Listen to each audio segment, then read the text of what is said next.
Russell, you want to introduce Andy again? We get started with his presentation. Yeah, sure. Everybody, please welcome Andy Blenko. Andy, tell us all about those Panama Canal Railroads. I'm ready for it. Remind everybody where Andy's from, please, Russ. But, well, the Pittsburgh area. Yeah. Right, just east of Pittsburgh. And it is KO, not CO. But I also have to follow up with you guys from my visit to you back in November. Dave Martinelli did locate and buy on eBay the Holy Grail, the cranberry painted DL109. And I haven't been able to sleep a wink, Andy, knowing this. he has brought it over and run it on our layout at op sessions, and he is the happiest guy in the world. Outstanding. He even found an N gauge and put it on a flat car, which he pulls behind the HO gauge. So it's a little bit like a whale and a calf, mother-child relationship. It's very cute.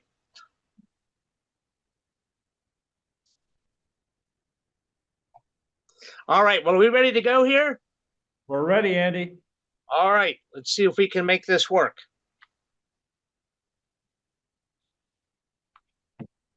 There we go. Excellent. Seeing the Panama Canal has always been on our bucket list. It is considered one of the 7 engineering wonders of the world. In February 2025, we finally got there, traversing the canal on a cruise from Panama City to Miami. While I had some cursory knowledge of the canal, I was not aware of the Panama Canal Railway Company until our tour guide, Josie, showed up wearing this hat. After researching the railroad, I realized that you can't talk about the canal without talking about the railroad, and vice versa. She was kind enough to make several additional stops, including the train station in Panama City, where I could learn more about the railroad and purchase a book about its history.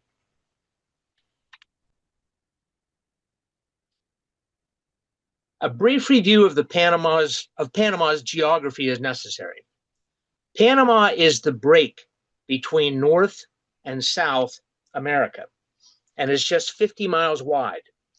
What I had not realized is that Panama is an S-turn between the Pacific Ocean and the Caribbean Sea, a region of the North Atlantic Ocean, but the Pacific Ocean is actually south of Panama, and the Caribbean Sea lies to the north.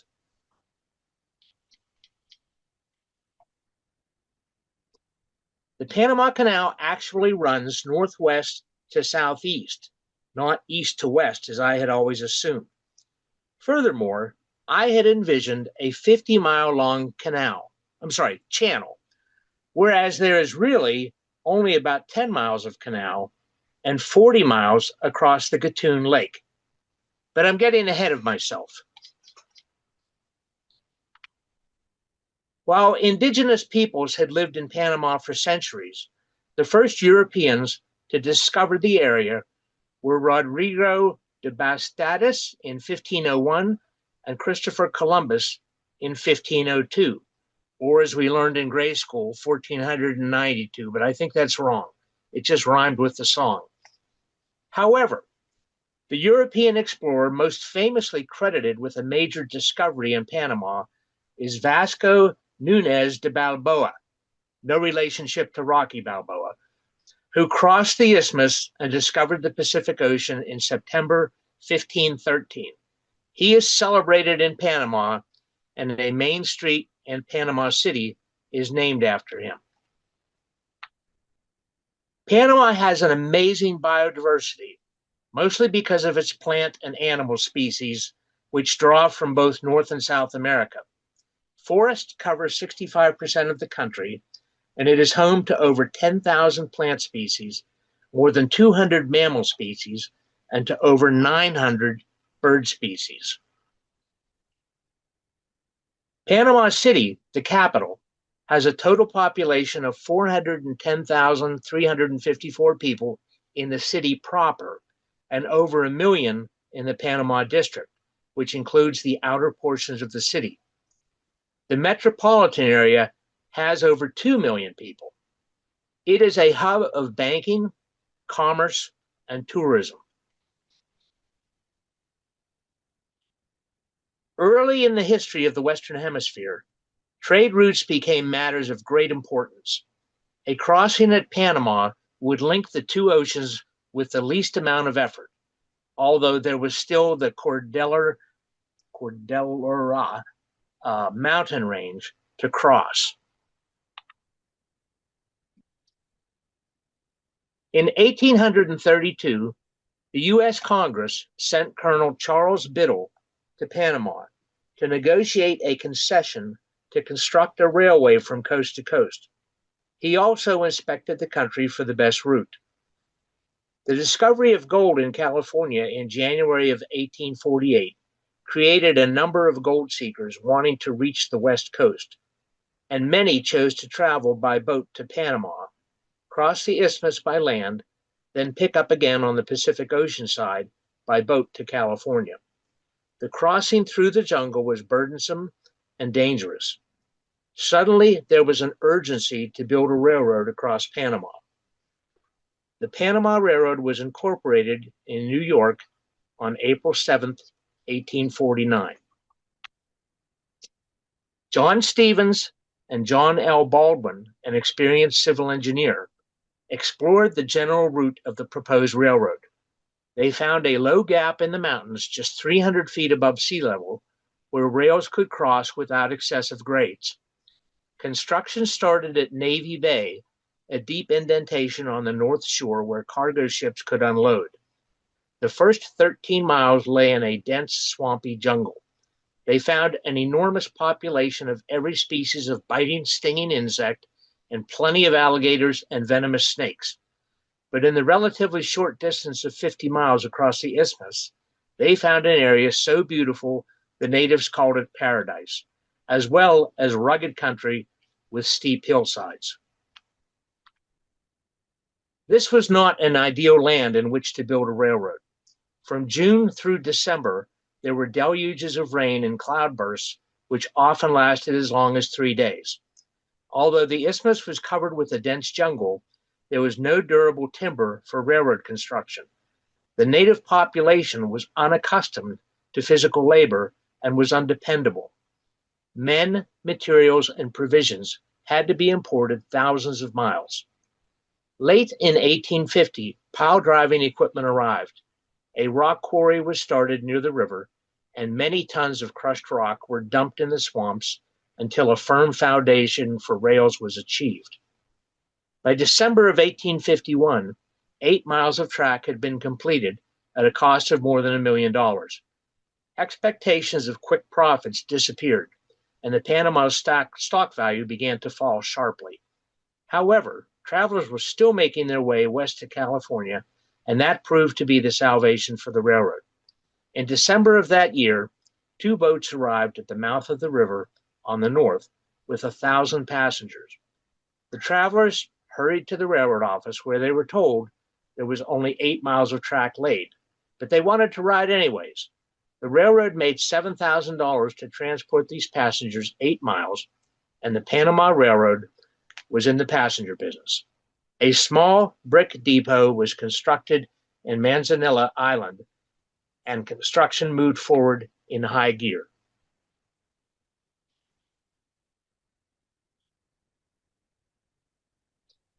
On January 27, 1854, the final rail section was laid, and the following day, a train ran from the Atlantic Ocean to the Pacific Ocean for the first time. The Panama Railroad was in business. It was a single-track road, 47 miles long, with a maximum grade of slightly more than 1% for 4 miles approaching the crest of the Continental Divide. Notwithstanding the events 14 years later at Promontory Summit, Utah, the Panama Canal was indeed the first transcontinental railroad. Rails were laid on pine cross ties, which disintegrated quickly in the damp tropical heat. They were replaced with ties of lignum vitae imported from New Granada. Side tracks were laid at the summit and several villages so trains in opposite directions could pass.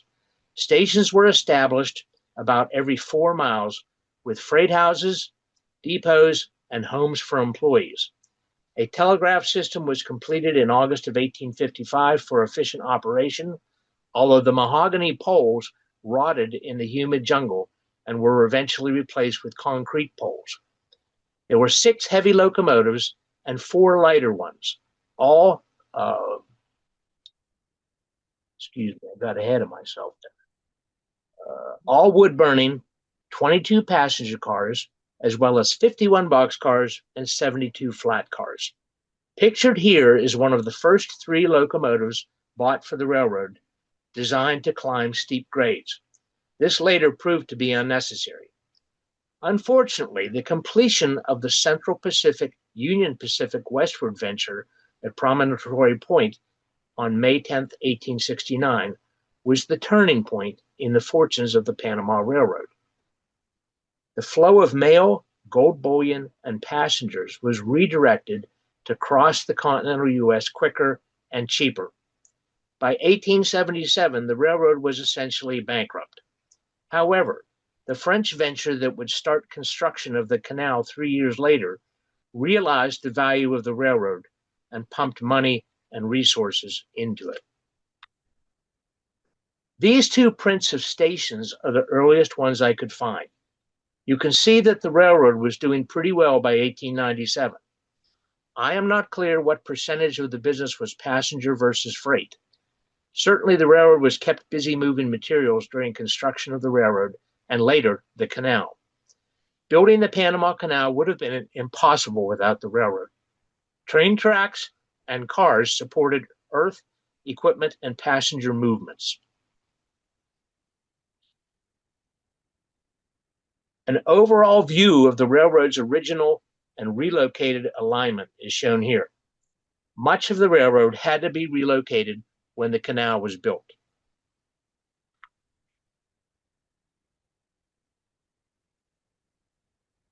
This schedule from 1928 shows 3 trains running in each direction daily, with 15 stops in addition to the endpoints at Colón and Panama City.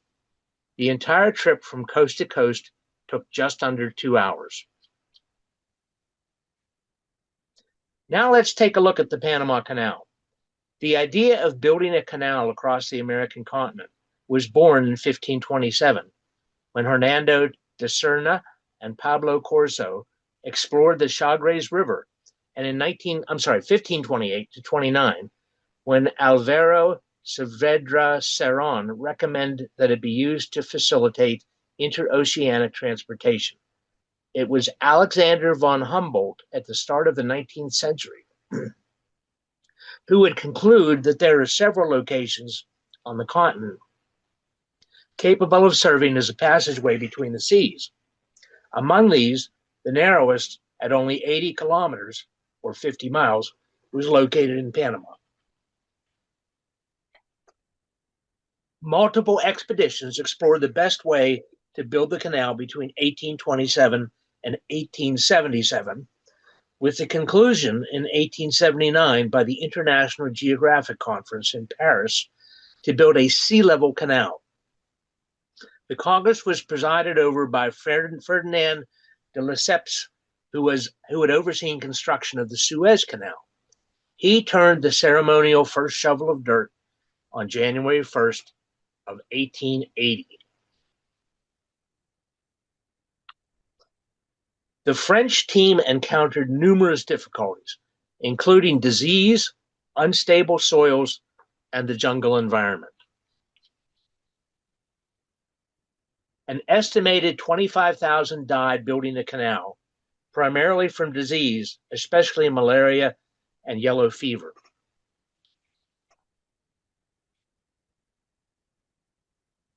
In 1887, it was decided to change the canal's design from a water level route to a system with 11 locks, so less excavation would be needed. This photo shows the main excavation at the mountain summit, measuring 575 feet in depth. There were also financial scandals involving the company building the canal, and ultimately investor confidence eroded, and the enterprise declared bankruptcy in May of 1889, leaving the canal unfinished. During the construction by the French team, they realized the necessity of the railroad in building a canal, and so they purchased it. Around 1900, the United States took an interest in the canal project. President Theodore Roosevelt took office in 1901, and in January 1903, the Herron-Hay Treaty authorized the U.S. to finish constructing the canal and purchasing the Panama Railroad. The agreement provided the U.S. an exclusive 100-year franchise to build and protect a canal and concedes an adjacent zone for this purpose. On August 12, 1903, Colombia rejected the treaty, resulting in the U.S.-backed nationalist revolution and ultimately to creation of the Republic of Panama in November. The U.S. mobilized more and better equipment than had the French, although the system of locks rather than a water level route was adopted. In 1904, the U.S. purchased all assets of the French firm, including the Panama Railroad. The construction work resumed in 1904 and lasted 10 years until completion. Much of the railroad had to be relocated, but it was vital to the construction project. Of interest to us locally, the steel gates used for the locks were manufactured by United States Steel in Homestead, Pennsylvania, a suburb of Pittsburgh. The Panama Canal opened on August 15, 1914, with the passage of the SS Ancon. This event didn't really get much publicity because World War I had broken out a few weeks earlier, on July 28, 1914. A word about the water flows in Panama. The Continental Divide lies closer to the Pacific Ocean, so most of the country drains to the Caribbean Sea. The headwaters of the Chagres River flowed towards the Caribbean Sea at Colon, but the canal project created a large artificial lake in the middle of the country. The 164 square mile Gatun Lake captures much of the water feeding the river. It provides transit for approximately 21 miles of the 48-mile canal passage. In addition to its role in the canal, Gatun Lake provides a source of public water and hydroelectric power, both overseen by the Panama Canal Authority. Periods of drought lower the lake level and limit the depth or draft of ships that can travel the lake. This is the biggest shortfall of the canal system. Reservations to transit the canal are made weeks, if not months, in advance. Our ship left port in Panama City around 4:30 a.m. to arrive and start our passage at 7:30 a.m. We had to be on board the prior afternoon because it didn't want people delaying the departure from the harbor. Here are a few photos of the canal.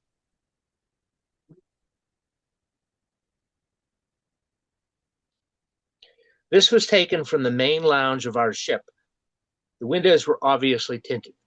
Things weren't really that blue. This photo was looking backwards towards the locks we had just left. The dam to the left controls outflow from Lake Gatun towards the Pacific Ocean and also generates electricity.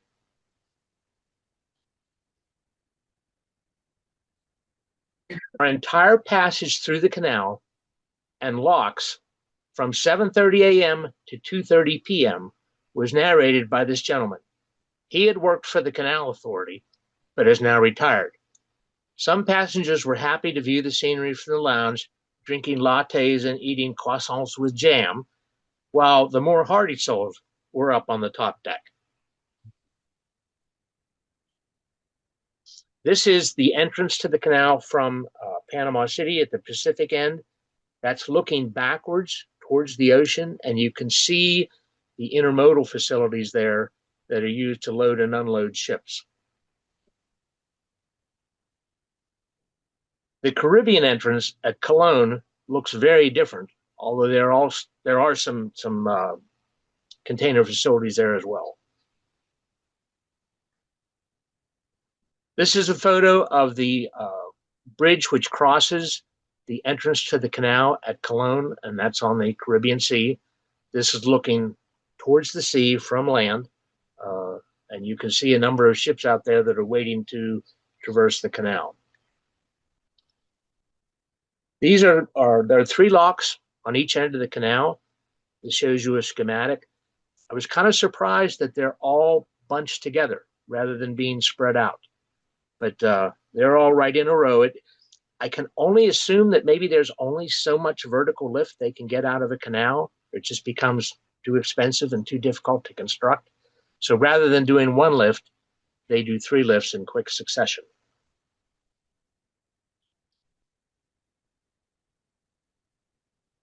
The canal provides passage to 13,000 to 14,000 vessels a year. 70% of the cargo through the canal begins or ends in the United States.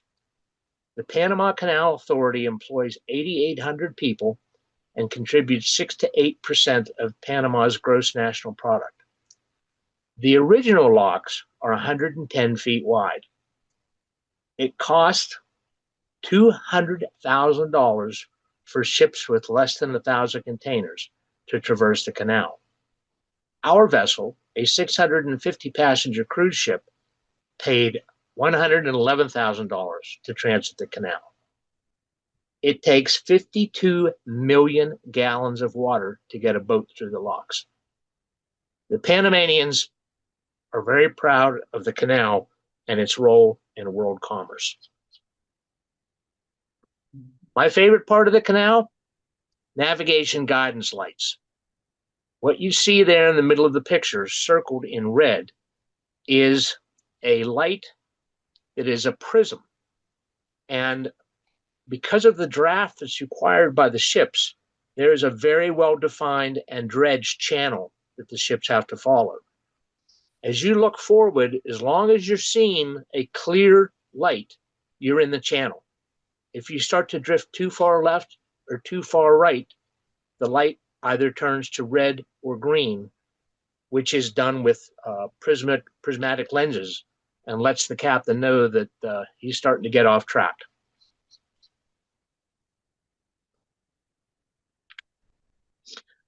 These towers are several hundred feet high.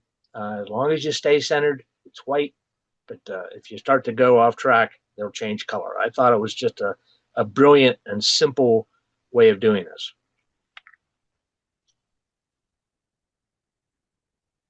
There are only 3 highway bridges that cross the Panama Canal: the Centennial Bridge, the Bridge of the Americas, and the Atlantic Bridge. All of them are impressive structures.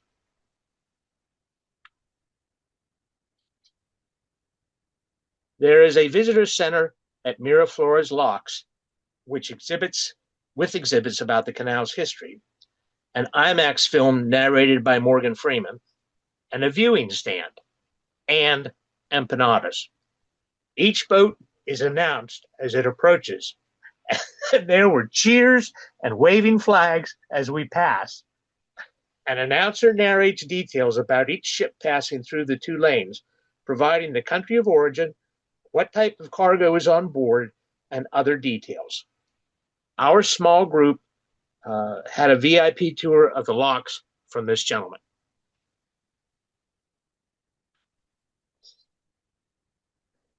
There are large container facilities at both ends of the canal. You may ask why.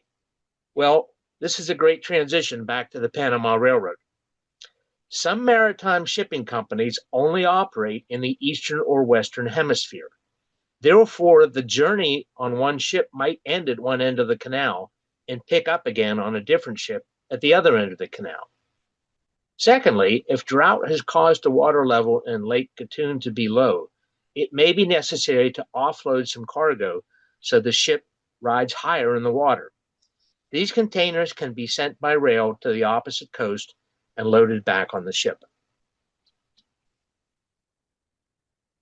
On June 13, 1998, the government of Panama turned over control of the railroads to the private Panama Canal Railway Company, a joint venture between Kansas City Southern and Gantry Crane manufacturer MyJack's products. The new company decided to rebuild the railroad line to handle container traffic parallel to the canal.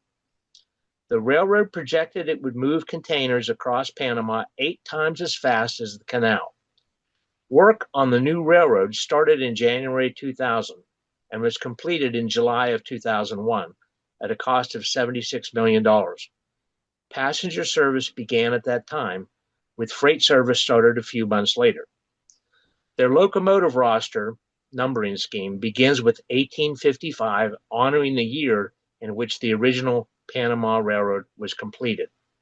The F40 PHs are former Amtrak locomotives.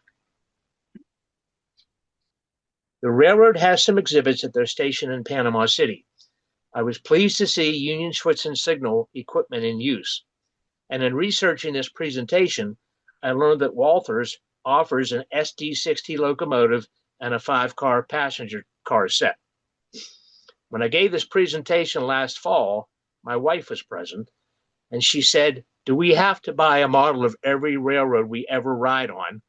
And in unison, a number of people said, "Duh." I haven't bought it yet, but I probably will. A passenger train between Cologne and Panama City operates daily in each direction.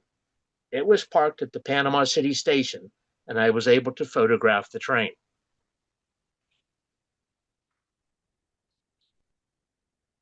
In addition to a full-length dome lounge car and coaches, the most interesting feature was open air vestibules on each car to allow passengers to photograph the passing scenery. I had never seen a train that had that before. The train is a push-pull operation with a locomotive on each end. One loco was named City of Gatun, number 1858, while the other was named City of Diablo, 1863. If we ever return to Panama, you can bet a trip on this train will be part of my itinerary. Locomotive number 1855, a GP10, is on display in front of Panama City's Convention Center. It was built by EMD in 1956 and served Illinois Central, Mid-South, and Kansas City Southern in the U.S. It was brought to Panama in 1999 after Kansas City Southern and MyJack products were awarded a 50-year concession to rebuild and operate the historic Panama Railroad. Christened the 1855 City of Cologne due to the railroad's history, it was the sole locomotive responsible for rebuilding the entire railroad from 1999 to 2001. During those years, it hauled tons of rock, ballast, rail, railroad ties, men, and equipment. Once the newly modernized railroad was completed and freight operations began in 2001, new and more powerful locomotives were brought to Panama to pull the long container trains. These are F40s, SD40s, and SD60s. The 1855 finally found its place of retirement on October 24th of 2021, and today serves as a reminder of the colorful past, present, and future of the world's first transcontinental railroad. The Panama Railroad transports an average of 1,000 containers every day between the two coasts. The canal did its job for almost a century, but larger boats and increased traffic led to plans to build a parallel canal with larger locks, 150 feet, 55 feet wide versus 110 feet wide. The canal was a vital part of expanding global trade routes in the 20th century. Transition of overseeing the canal from U.S. to Panama began in 1977 with the treaty signed by President Carter, and the Panama Canal Authority assumed a full control in December of 1999.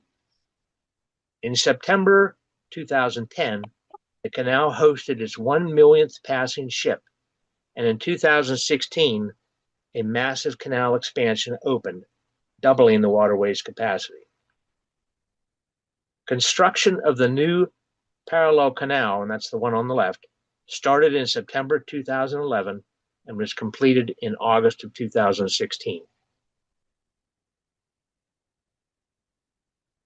There was a grand celebration as the first ship, the Panama, owned by Costco Shipping, passed through the locks.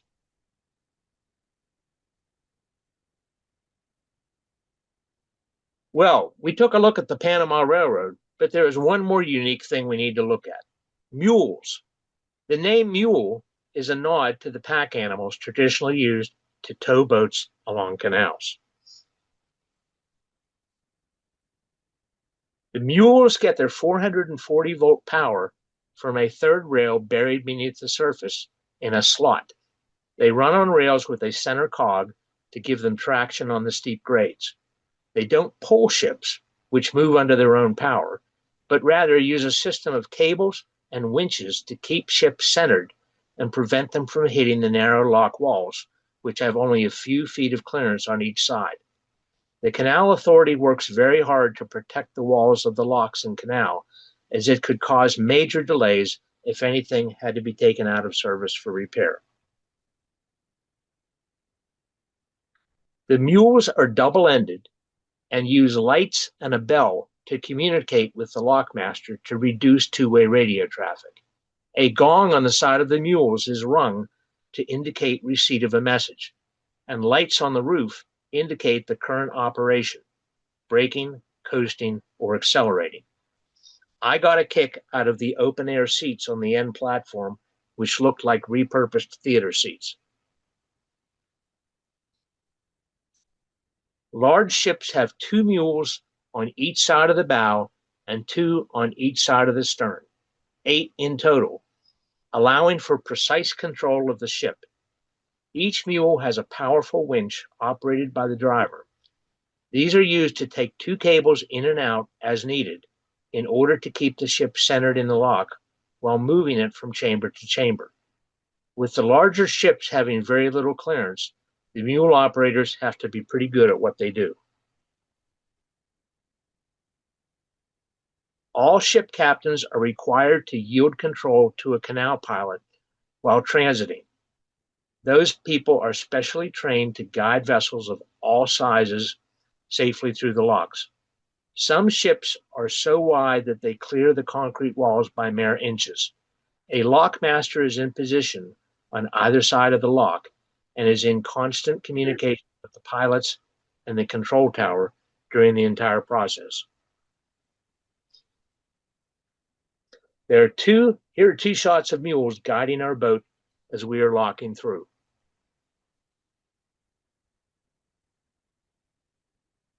Small turntables can switch the mules to adjoining tracks, but they are captive on their particular lock wall. There is a small maintenance facility as well.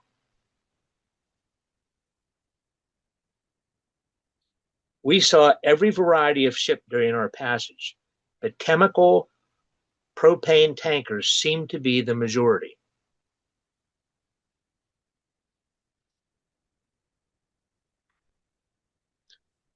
So, an epilogue. When one shipping company buys the railroad, is that market control, price fixing, or shareholder value? Time will tell.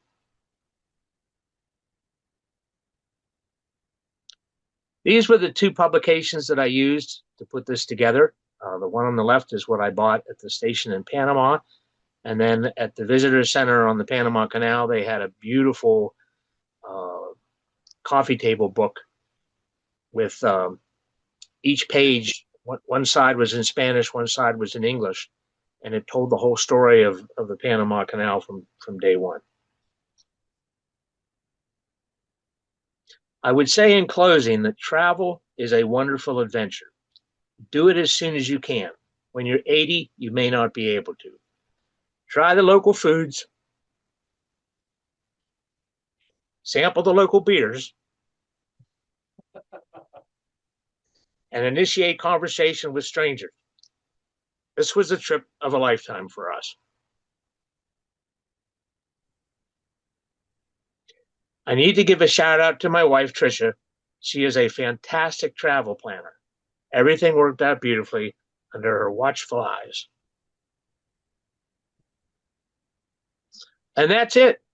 So thank you very much for your attention.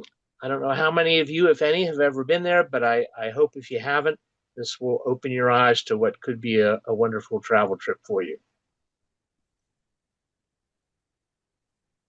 Thank you, Andy. Andy, Yes. Russell here. Before Rob starts answering questions, Barbara has a question. Oh, I'm sorry. Okay. Oh, how fast are the ships going? How are the mules pulling the ship? Very slowly. Yeah. It takes about 8 hours to traverse the canal from one end to the other, but a lot of that is in the lake. But there you go. Ron said he couldn't see my hat, so we fixed that. But no, it's not very fast at all. They are not trying to do this with speed. They're trying to do this with accuracy because they don't want to damage the log walls. I have a quick question too, Andy. Are you in the process of doing some filing? To go back, Yeah. I'd like to. So, Andy? Yes. I guess my turn now. So it looked like from the Panama Railway that, like you said, some of the open air or slots that it was kind of more for tourists. But I mean, do they get the locals to ride that train, and how many do that, or what's their ridership approximately a month or a year or? I don't have numbers on that, nor did I get to ride it to see. I expect they serve a lot of tourists, but I think that it's also a well-used local form of transportation. Yeah, and from way back when, then how many or do you know how many stations are still active on that line now, or? Ooh. Russ, I don't know that I have a current schedule, although, gosh, I had to have taken one when I was there. I'm scrolling back through the presentation to see if I can find it. Oh, it's okay. I just wondered if again in today's age, how many station stops there may be. I think there's only 2 trips a day from coast to coast. How many stations there are along the way, I'm not sure I have the answer to that. Well, that's okay. I can research that for you. Any other questions here in the, yes.